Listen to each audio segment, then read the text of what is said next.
Morning, how are you? I hope you are fine at your home and you're enjoying your online classes. हमने पिछले प्रकरण में अलंकार पाठ पूरा किया था। आशा करती हूँ आपको समझ में आया होगा। आज हम क्षितिज के गद्य खंड के पाठ सांवले सपनों की याद, जिसके लेखक ज़ाबिर हुसैन जी हैं, वो पढ़ेंगे। सर्वप्रथम ज़ाबिर हुसैन जी के बारे में मैं आपको बताऊंगी। ज़ाबिर हुसैन जी का जन्म सन 1945 में नौनही राजगीर जिला नालंदा बिहार में हुआ था। वे अंग्रेजी भाषा एवं साहित्य के प्राध्यापक रहे। सक्रिय राजनीति में भाग लेते हुए 1977 में मुंगेर से बिहार विधानसभा के सदस्य निर्वाचित हुए और मंत्री बने। सन 1995 से बिहार विधान परिषद के सभापति हैं। ज़ाबिर हुसैन हिंदी, उर्दू, अंग्रेजी तीनों भाषाओं में समान अधिकार के साथ लेखन करते रहे हैं। उनकी हिंदी रचनाओं में जो आगे हैं, डोला बीबी का मज़ार, अतीत का चेहरा, लगाम, एक नदी रेत भरी आदि प्रमुख हैं। अपने लंबे राजनीतिक सामाजिक जीवन के अनुभवों में उपस्थित आम आदमी के संघर्षों को उन्होंने अपने साहित्य में प्रकट किया है। संघर्षरत आम आदमी और विशिष्ट व्यक्तित्वों पर लिखी गई उनकी डायरियाँ चर्चित, प्रशंसित हुई हैं। ज़ाबिर हुसैन ने डायरी विधा में एक अभिनव प्रयोग किया है, जो अपनी प्रस्तुति, शैली और शिल्प में नवीन है।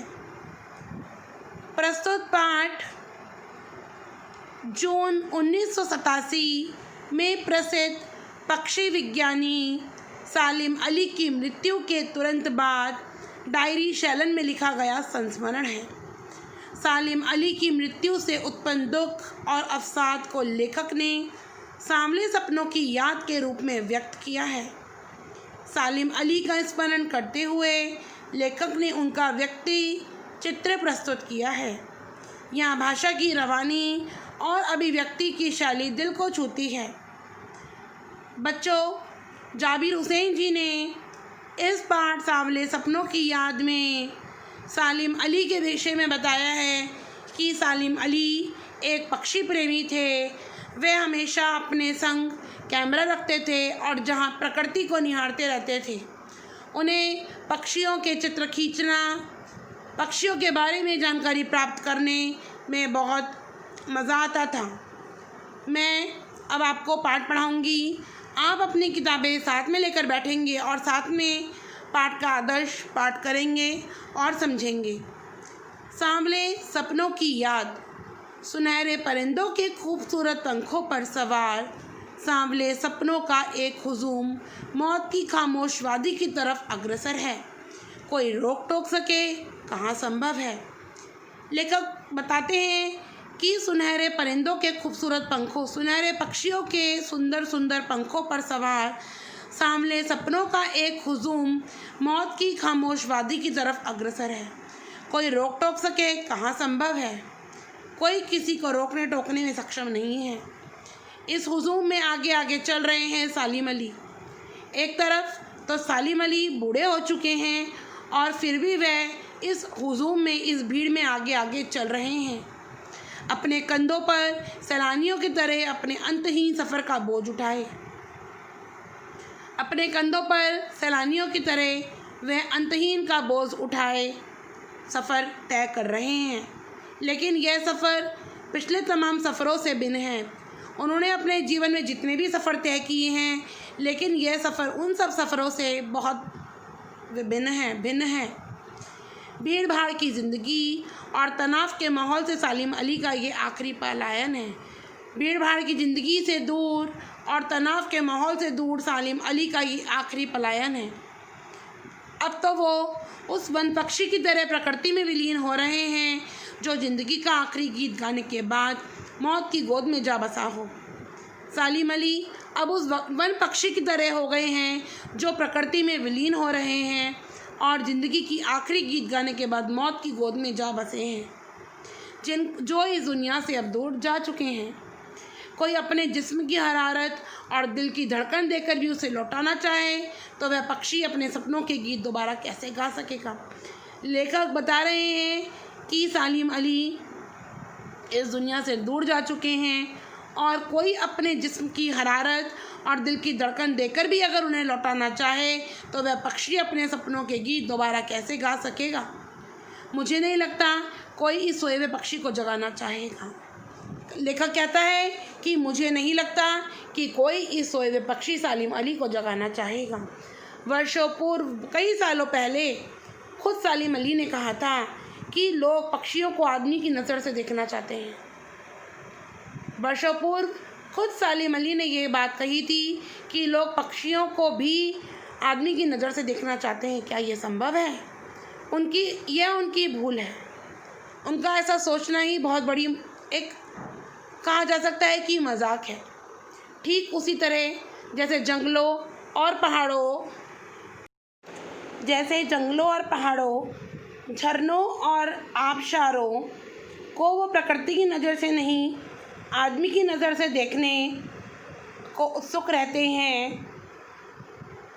मतलब कहें कि जंगलों और पहाड़ों, झरनों और आबशारों को वो प्रकृति की नज़र से नहीं देखते, आदमी की नज़र से देखने को उत्सुक रहते हैं। भला कोई आदमी अपने कानों से पक्षियों की आवाज़ का मधुर संगीत सुनकर अपने भीतर रोमांच का सोता फूटता महसूस कर सकता है? लेखक लिखते हैं कि भला कोई आदमी अपने कानों से पक्षियों की आवाज़ का मधुर संगीत सुनकर अपने भीतर रोमांच का सोता फूटता महसूस कर सकता है? एहसास की ऐसी ही एक उबड़ खाबड़ ज़मीन पर जन्मे मिथक का नाम है सालिम अली। अगर एहसास करे कोई इन सब चीज़ों को तो एक ऐसी ही उबड़ खाबड़ ज़मीन पर जन्मे मिथक का नाम है सालिम अली। पता नहीं इतिहास में जब कृष्ण ने वृंदावन में रासलीला रची थी और शोक गोपियों को अपनी शरारतों का निशाना बनाया था, कब माखन भरे भांडे फोड़े थे और दूध छाली में अपने मुंह भरे थे। कहता है लेखक कि पता नहीं इतिहास में कब कृष्ण ने वृंदावन में रासलीला रची थी, किसी को नहीं पता। और शोक गोपियों को अपनी शरारतों का निशाना बनाया था, कब माखन भरे भांडे बर्तन फोड़े थे और दूध छाली में मुंह भरे थे, कब वाटिका में छोटे छोटे किंतु घने पेड़ों की छांव में विश्राम किया था, कब दिल की धड़कनों को एकदम से तेज करने वाले अंदाज में बंसी बजाई थी।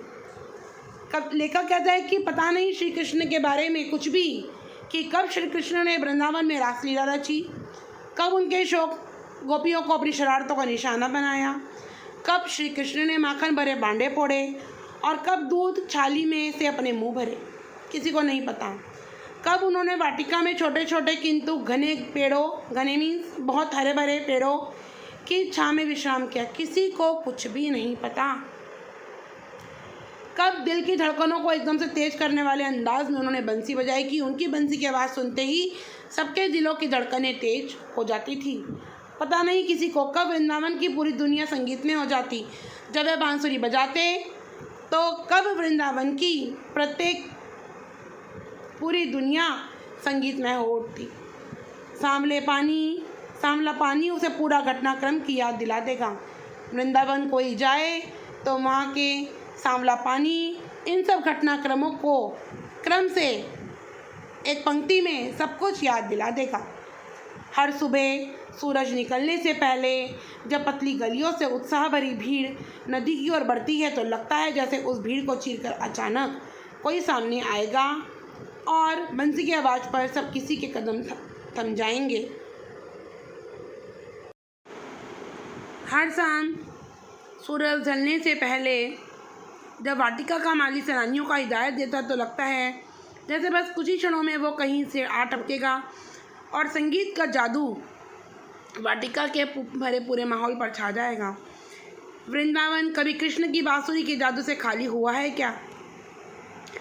ऐसा लगता था कि हर शाम सूरज ढलने से पहले जब वाटिका का माली, बगीचे का माली सैलानियों को हिदायत देता तो लगता कि बस कुछ ही क्षणों में वो कहीं से आ टपकेगा और संगीत का जादू वाटिका के भरे पूरे माहौल पर छा जाएगा। वृंदावन कभी कृष्ण की बांसुरी के जादू से खाली हुआ है क्या?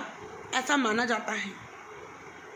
मिथकों की दुनिया में इस सवाल का जवाब तलाश करने से पहले एक नज़र कमज़ोर काया वाले उस व्यक्ति पर डाली जाए जिसे हम सालिम अली के नाम से जानते हैं। इतने सारे मिथकों की दुनिया से भरे सवालों की जो दुनिया है, उसका जवाब अगर हम तलाशने निकल रहे हैं तो अगर हम एक नज़र उस कमज़ोर शरीर वाले व्यक्ति पर डालें जिसे इस दुनिया में सालिम अली के नाम से जाना जाता है। उम्र को शती तक पहुंचने में थोड़े ही दिन तो बच रहे थे। संभव है लंबी यात्राओं की थकान ने उनके शरीर को कमज़ोर कर दिया हो। ऐसा लगता है कि शायद उन्होंने अपने जीवन में इतनी यात्राएं करी, इतना उन्होंने सफ़र तय किया ज़िंदगी का कि शायद वो अब थक चुके थे और उस थकान ने उनको कमज़ोर बना दिया था, उनके शरीर को, और कैंसर जैसी जानलेवा बीमारी उनकी मौत का कारण बनी हो। लेकिन अंतिम समय तक मौत उनकी आँखों की से वह रोशनी छीनने में सफल नहीं हुई जो पक्षियों की तलाश और उनकी हिफाजत के प्रति समर्पित थी। बीमार थे, बूढ़े हो चले थे, नज़रें कमज़ोर हो गई थी, लेकिन उनकी वो नज़र, उनकी आँखों की रोशनी पक्षियों की तलाश करने और उनकी हिफाजत के प्रति भी आँखों की रोशनी, अंतिम समय की मौत भी उनकी रोशनी छीनने में सफल नहीं हो सकी। कहने का तात्पर्य बच्चों ये है कि भले ही वो बूढ़े थे, भले ही उनकी आंखों से उनको दिखाई नहीं देता था, लेकिन अंतिम समय तक भी उनकी मौत की इतनी हिम्मत नहीं हुई कि वो पक्षियों को ढूंढें और उनकी हिफाजत करें और उनकी मौत उनकी आंखों की रोशनी छीनने में सक्षम हो पाई हो।